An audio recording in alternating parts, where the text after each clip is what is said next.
decreasing the stigma around mental health care. That's the goal of a new survey looking into the struggles that first responders face. Hear from two first responders on the changes they hope this brings. Hello and welcome to Empire State Weekly. I'm John Gray. And I'm Jamie DeLine. A new report showing that New York first responders face high rates of mental health struggles. This report is part of the steps the Hochul administration is taking to address mental health needs in the state of New York. Now, of the more than 6,000 first responders surveyed, 68% expressed stress, 59% felt burnout, 53% reported symptoms of depression, 52% suffering from anxiety. 4 out of 5 respondents say that the stigma around mental health is the biggest thing keeping first responders from seeking professional help. Officials say they hope the report starts a conversation that helps normalize seeking mental health care. I think that we're going to have to work a lot with leadership in the first responder community to set the culture that it's okay to not be okay. It's okay to get help. And actually, if you are getting help for your mental well-being, you're even stronger than when you're not getting help. Joining us now to give additional insight on the mental health needs of first responders is Lucy Labriola-Cuff. She is the Deputy State Fire Administrator for the Division of Homeland Security and Emergency Services. And we're also joined by Amanda Schultz. She serves as the Assistant Director of the Office of Interoperable and Emergency Communications. Thank you so much for being here, both of you. Yeah, Thank you. We're happy to be here. Yeah. So talk a little bit about this survey that was conducted with first responders. What were some of the questions asked and what were some of the results? So this was the first ever mental health needs assessment that we're able to do. We're very thankful for Governor Hochul to allow us to do this in partnering with SUNY New Paltz. The questions were basically asked of what stressors that first responders have on the job that they deal with as far as anxiety, burnout, stress, physical and mental stress that they have. We questioned both EMS, fire, law enforcement, emergency managers, 911 dispatchers, and administrative staff that work with those people. And what did they find in this survey? Was it different amongst the different types of first responders? Yeah, a little bit. It was pretty consistent across the board, and I think it's from Lucy and I's experience, all of her experience in the fire service, my 20 years in 911 dispatching. I think it was not so much a shock to us personally, because we have been experiencing this throughout our career. But for the public, viewpoint, I think it really brings to light how much the different disciplines are struggling throughout their careers in the burnout, in the anxiety, in the stress of experiencing the symptoms of PTSD. And not knowing really what to do with those types of symptoms, or even recognizing that they're happening. So, a lot of questions were pertaining to all of those disciplines, and we were happy to see it. Yes, so some of the findings were more than 2/3 of the first responders were experiencing stress and anxiety. More than 50% were feeling that problems at home, that their family doesn't understand the profession, that they're often pulled away or forced to work overtime shifts due to mandated overtime, just things like that. And there were 6,000 people that were surveyed, right? Yeah, so we're super excited about that. So it was about a 15 to 20 minute survey to take the time to do it. And the fact that more than 6,000 first responders actually took the time to talk about their mental health is something that we've never seen before. There is such a stigma in our job. We are people that like to help others, but we very vastly sometimes don't take care of ourselves. And so to sit down for 15 to 20 minutes to think about ourselves and how this is affecting us was very big. 6,000 was a larger number than we expected to see. And I'm sure day in and day out, first responders see a lot of different types of situations.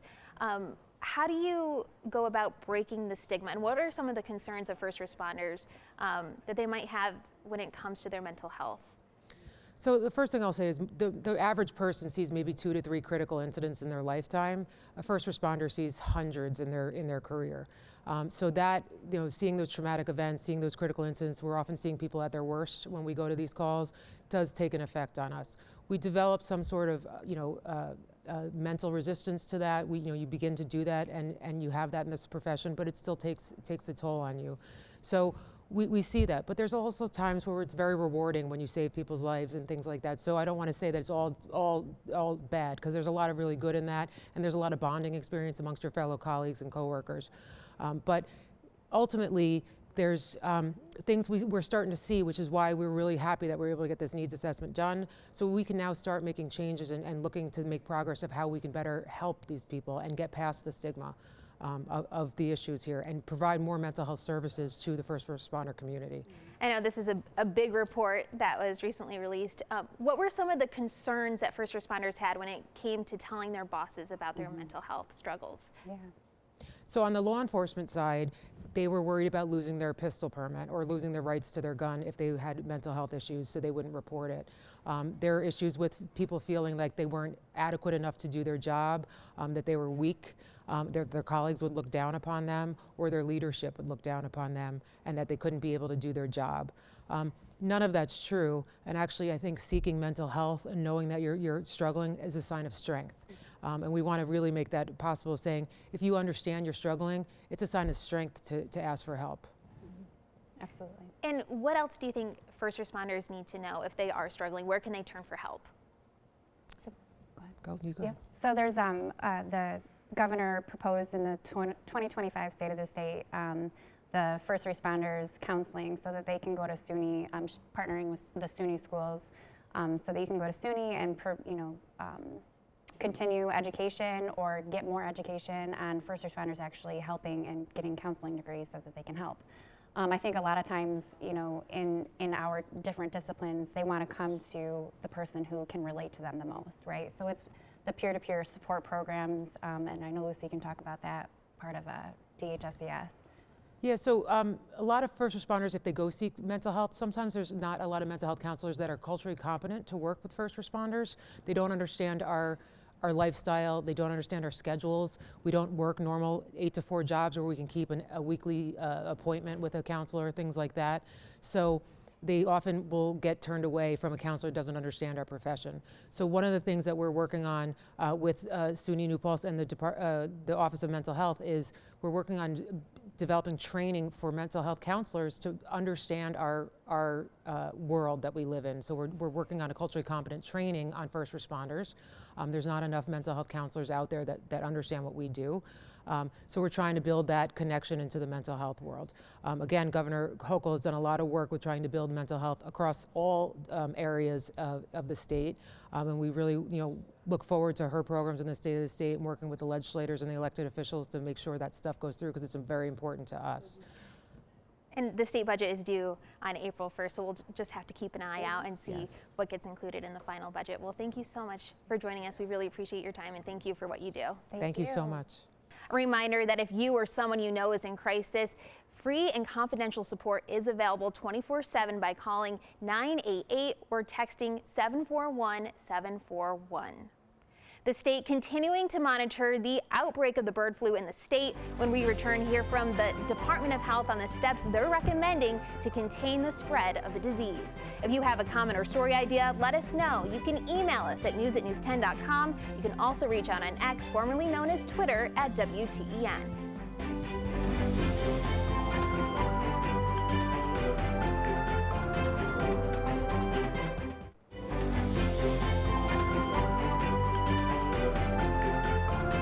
Welcome back to Empire State Weekly. The state continuing to coordinate the response to bird flu cases detected in multiple New York counties. The state launching a web-based form to report suspected cases of bird flu. Over 40 ducks and chickens died in Ulster County as a precaution. Milk and dairy cattle also being tested now for the potential outbreak.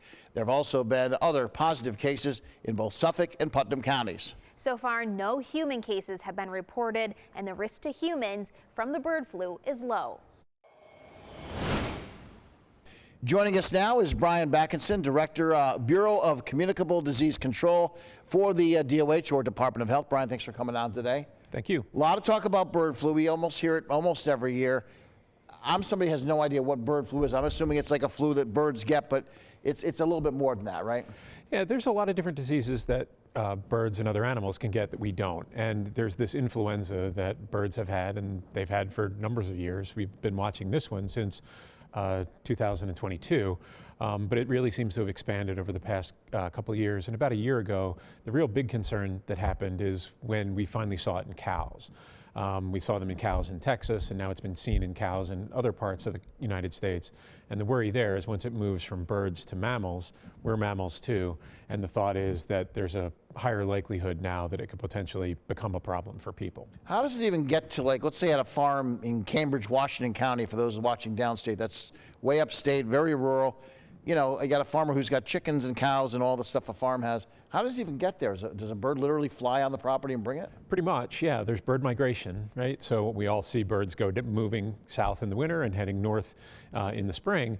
And that bird migration is one of the ways where things wind up moving around. Sometimes it's not necessarily bird-to-bird contact. Sometimes it's, bird waste that, gets dropped into a lake or a pond or something like that that can potentially infect other birds.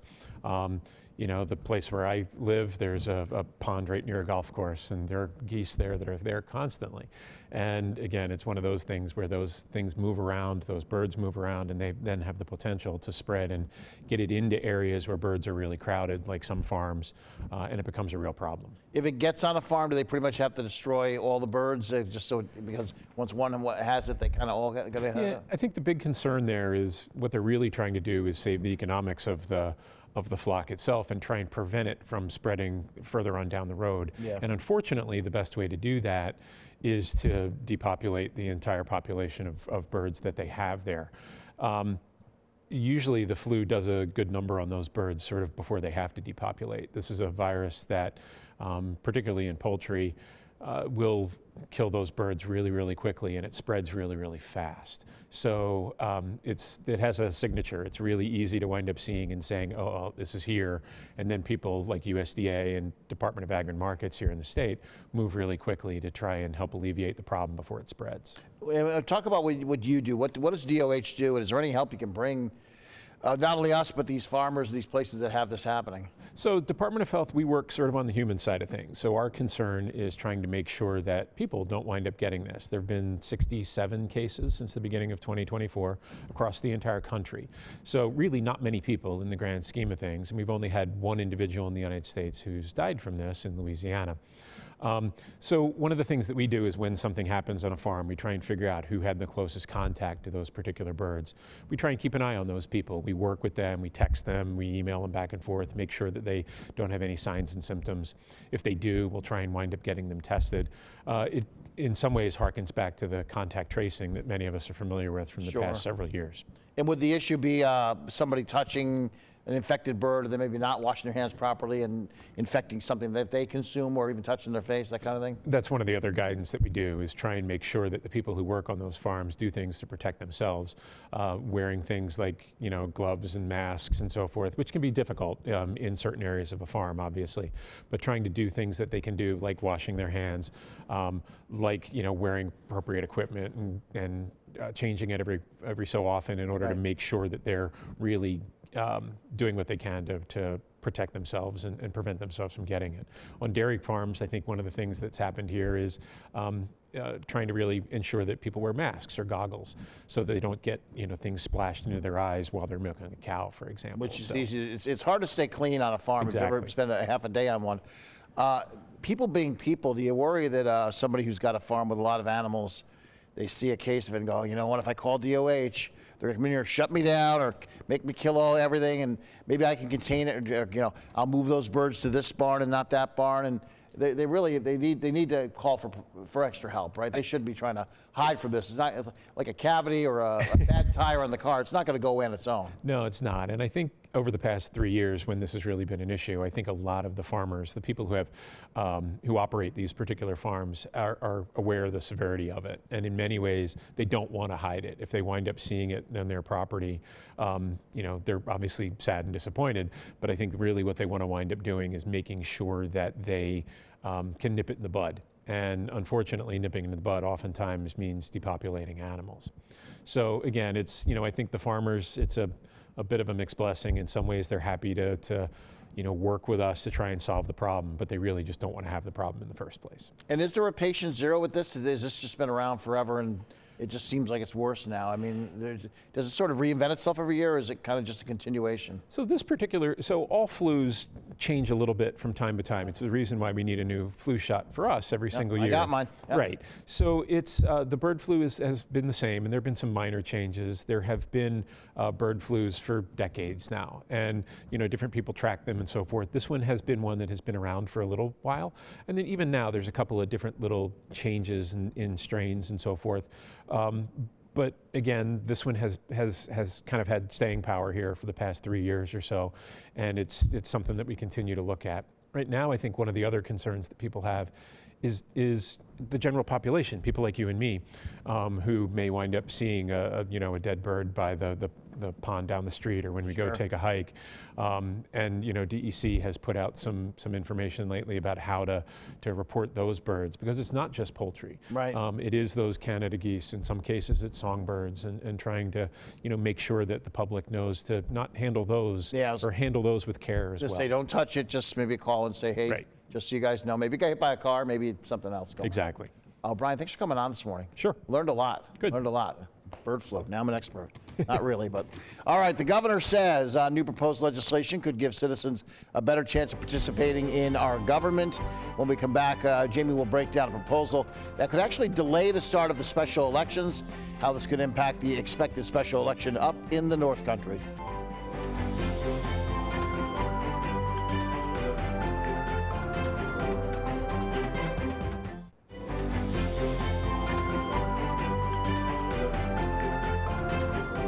Welcome back. Democrats in the state capitol are considering a possible legislation that could impact special elections. The legislation coming as a special election is expected in the 21st Congressional District once Congresswoman Elise Stefanik is confirmed as U.S. Ambassador at the UN. I caught up with some lawmakers to learn more.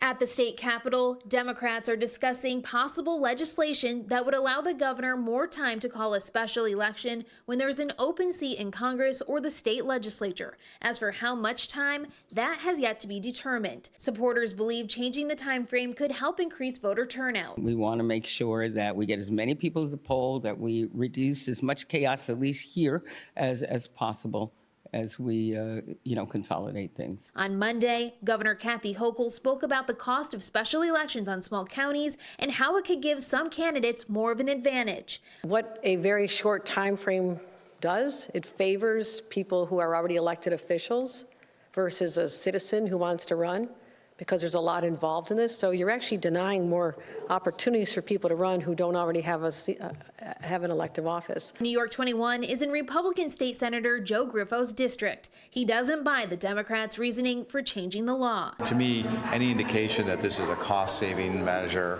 or a measure to entice more voters is really ridiculous, because we've seen several special elections that have been held throughout the state, all done within a very short time frame using the existing law. Griffo adds it could have a significant impact on constituents depending on how long the time frame is extended. The people of the 21st Congressional District will be without representation for almost half a year, and there's critical needs and major concerns relative to federal projects, and the need to have someone there that can bring that throughout the Congress and working with the administration in Washington, particularly when you look at the defense assets, things of that nature that are in this district. While the legislation has yet to be introduced, a source with knowledge says the legislation could be passed as early as next week. The death of Robert Brooks, an incarcerated man who died after being beaten at Marcy Correctional Facility, has been ruled a homicide. That's according to the family's attorney. The lawyer saying this week the death was caused by compression of the neck and multiple blunt impact injuries. Brooks' family has filed a lawsuit against the corrections officers involved in the death. No criminal charges have been filed yet, but Onondaga County District Attorney is investigating. Governor Kathy Hochul is also calling for charges to be filed and arrests to be made, saying, quote, "This reprehensible act of violence demands the full force of our justice system. The family of Mr. Brooks deserves no further delays." A bill that supporters say could lower energy costs is being reintroduced in the New York State Senate. The New York Heat Act would require the Public Service Commission to make sure customers are protected from paying energy costs more than 6% of their household income. It would also eliminate the so-called 100-foot rule, which requires utilities to provide gas service to new customers if they're within 100 feet of a gas line for free. Some opponents argue that the measure would make things more expensive. My Democrat colleagues talk about affordable housing. What are they doing? They're doing things like this that are going to eliminate the people's ability to get something as good as low-cost natural gas. Supporters hope the bill will become law this year. Although it passed in the Senate last year, it wasn't even brought up in the Assembly. Stick around, back with a look at the week ahead in just a bit. If you have a comment or story idea, let us know. You can email us at news@news10.com. You can also reach out on X at WTEN.